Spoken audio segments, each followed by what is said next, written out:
Olá pessoal, sou o professor Alexandre e hoje nós estaremos falando a respeito da Revolução Francesa, seus ideais de liberdade, igualdade e fraternidade.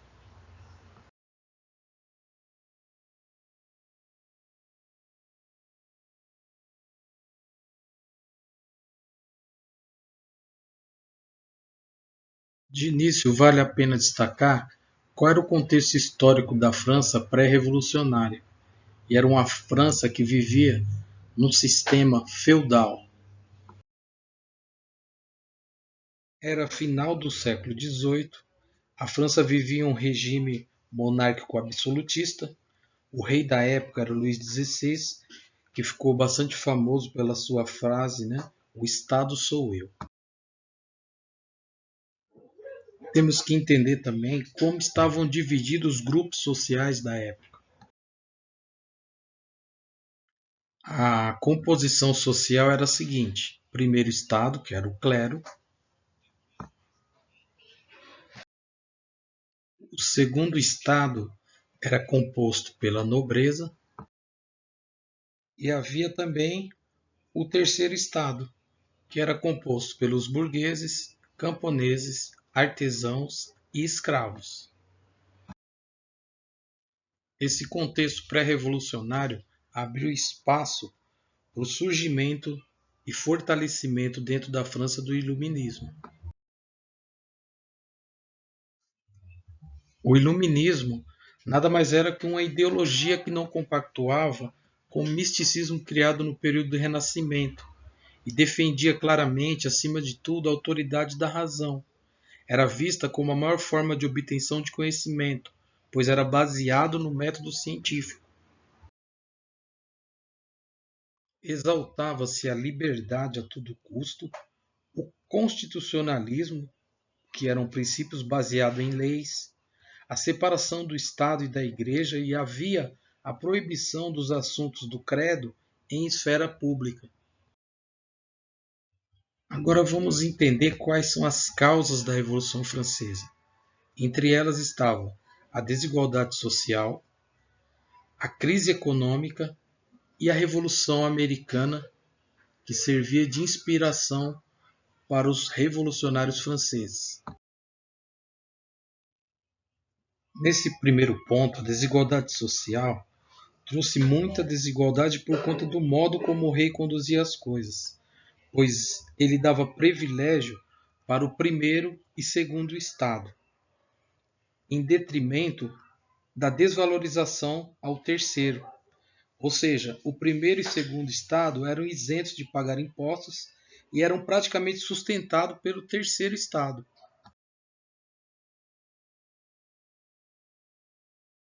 Dentro desse contexto de desigualdade social, surge uma figura muito importante que é a burguesia, que de certa forma controlava o comércio e era visto como aliados para o enriquecimento do rei. Mas quando os burgueses perceberam que o rei iria controlar tudo, então se rebelaram também contra o próprio rei. Intensificou a desigualdade social na França. O país tinha elevados gastos porque estava envolvido em conflitos externos, tinha aumento do custo de vida, o número de desemprego e fome estava muito alto, aumentos de impostos cobrados pela nobreza, e nos anos de 1788 e 1789, o inverno rigoroso prejudicou também as colheitas. No período, reformulações foram até sugeridas, mas não avançavam, pois poderia colocar um fim aos privilégios do primeiro e segundo estados. Em 1789, a situação econômica da França era crítica e a pobreza e fome estava levando a população ao estado de quase rebelião.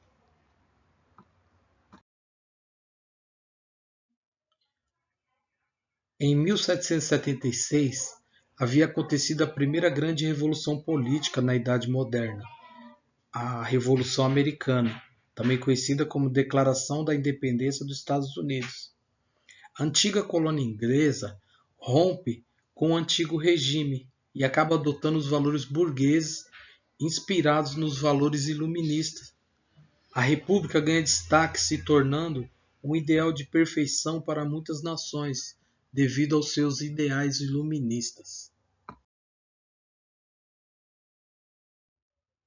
Diante desse caos que a França atravessa, a nobreza acaba convocando os Estados Gerais.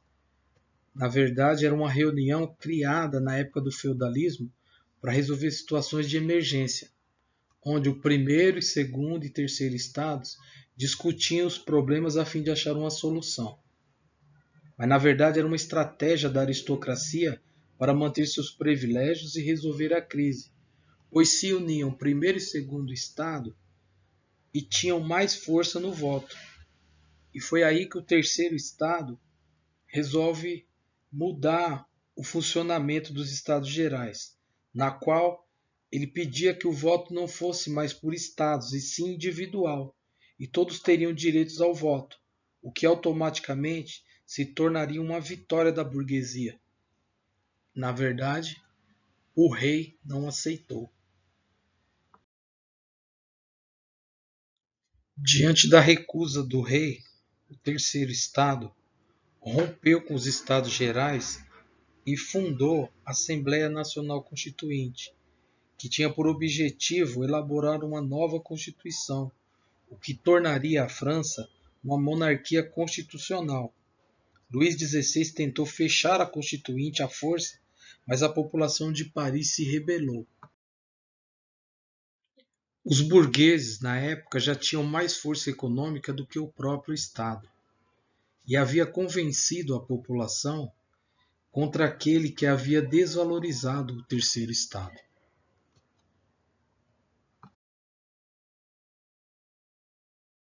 Diante dos fatos, no dia 12 de julho de 1789, a população toma as ruas de Paris. E no dia seguinte, em 13 de julho de 1789, foi criada uma comuna por operários para governar Paris. E também foi formada uma Guarda Nacional, que era um tipo de milícia popular. Um marco histórico foi a queda da Bastilha, no dia 14 de julho de 1789. A população tomou a Bastilha, que era uma antiga prisão para os opositores do rei. Também era considerado um símbolo da opressão absolutista, o que foi vista como uma forma de resistência. Essa prisão também era um depósito de armas, o que acabou servindo de estopim para o início da Guerra Civil. Depois disso, a revolução se espalhou por todo o país, se estendendo por 10 longos anos.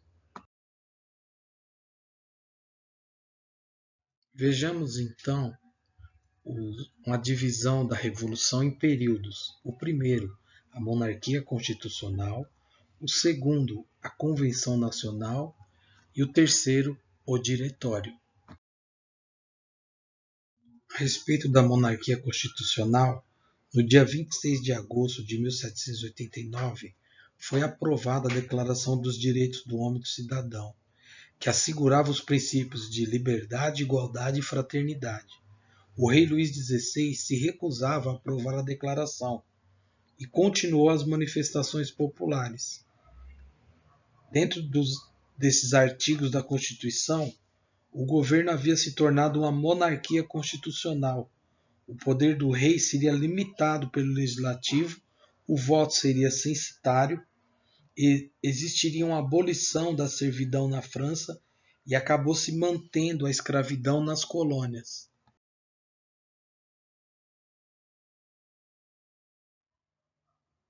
A respeito da Convenção Nacional, a Assembleia Legislativa foi substituída, através de sufrágio universal masculino, pela Convenção Nacional.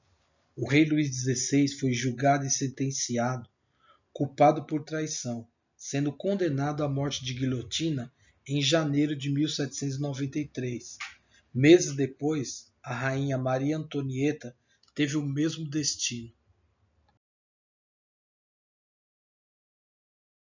As opiniões divergentes de como deveria ser conduzida a revolução estava provocando divisão entre os revolucionários, e existiam dois grupos, os girondinos, que representava a alta burguesia e eram mais moderados e defendiam a monarquia constitucional, e o outro grupo dos jacobinos, que representavam a média e pequena burguesia, eram mais radicais, defendiam a república e um governo popular, e na época foram liderados por Robespierre.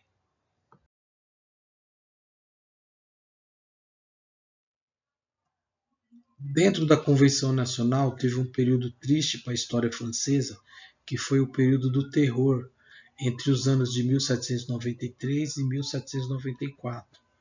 Foi aprovada a Lei dos Suspeitos. Foi um ano extremamente violento, onde os suspeitos de serem contra-revolucionários eram condenados à guilhotina. Foi instaurada a ditadura jacobina, que criou novidades na Constituição, onde tinha o voto universal e não censitário, o fim da escravidão nas colônias e o congelamento de preços de produtos básicos.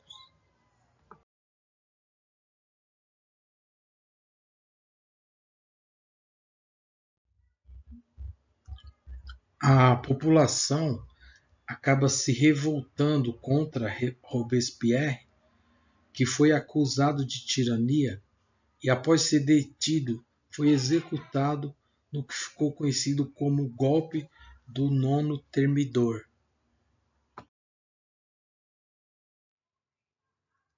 No período do Diretório, houve a ascensão da alta burguesia, que na verdade eram os girondinos, e eles revogaram todas as medidas que foram feitas pelos jacobinos. Eles acabaram atraindo a antipatia da população no descongelamento de preços. E a Inglaterra e o Império Austríaco ameaçavam invadir a França e conter os ideais revolucionários.